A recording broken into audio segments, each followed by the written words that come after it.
Hello friends, അങ്ങനെ സാന്ത്വനം രണ്ടാം ഭാഗം പുതിയ പ്രൊമോയില് നമ്മുടെ ബാലന്റെ മീശയൊക്കെ കറുപ്പിച്ച് കൊടുക്കുന്നുണ്ട് അല്ലെ, ഐലിനർ വരട്ടിട്ടാട്ടോ കറുപ്പിക്കുന്നൊക്കെ.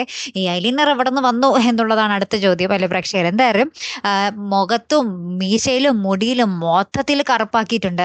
അപ്പത്തേക്കും നമ്മുടെ മക്കൾക്കൊരാഗ്രഹം. മക്കൾ പറയുകയാണ് നമ്മുടെ അച്ഛൻ്റെ അടുത്ത്, അച്ഛൻ്റെ ഈ സൗന്ദര്യത്തിന് മുന്നിൽ അമ്മ ഒന്നുമല്ല, നമുക്ക് അമ്മയെ അങ്ങനെ ഡിവോഴ്സ് ചെയ്യാം, എന്നിട്ട് പുതിയതൊന്ന് കെട്ടാം എന്നൊക്കെ ഇങ്ങനെ പറയുക കേട്ടോ മക്കളെല്ലാരും കൂടെ. അപ്പൊ നമ്മുടെ എല്ലാവരും പൂരപ്പറ്റാണല്ലോ. അപ്പൊ നമ്മുടെ ബാലൻ പറയുന്നുണ്ട്, നമ്മൾ തിരിച്ച് ചെല്ലട്ടെ, എന്നിട്ട് വേണം നിങ്ങളുടെയൊക്കെ അനുഗ്രഹത്തോടു കൂടി അച്ഛന് പുതിയൊരു ജീവിതം തുടങ്ങാൻ എന്നൊക്കെ പറഞ്ഞ് ഭയങ്കര ചർച്ചയാട്ടോ. ലാസ്റ്റ് നമ്മുടെ ഈ അച്ഛന്റെ നെഞ്ചത്ത് എല്ലാ മക്കളും കൂടെ കെട്ടിപ്പിടിച്ച് കടന്ന് ഉറങ്ങുന്നൊരു നിമിഷങ്ങളാട്ടോ കൂട്ടുകാരെ നമുക്ക് ഏറ്റവും ഒടുവിൽ കാണുവാൻ സാധിച്ചത്. ഇനി എന്തൊക്കെയാകും അല്ലേ. അപ്പുറത്താണെങ്കിലും നമ്മുടെ ഉദയഭാനു ആണെങ്കിൽ ആ പൈസ, ആ സ്വർണം, ആ 10 ലക്ഷത്തിന്റെ സ്വർണം മോഷ്ടിക്കാൻ പല പണിയും നോക്കുന്നുണ്ട്. ഇനി അതെവിടം വരെ എത്തും എന്നുള്ളതും കണ്ടു തന്നെ അറിയണേ. കാത്തിരിക്കാട്ടോ. അപ്പൊ അടുത്തൊരു വീഡിയോയുമായി വരുന്നത് വരയ്ക്കും. Good bye.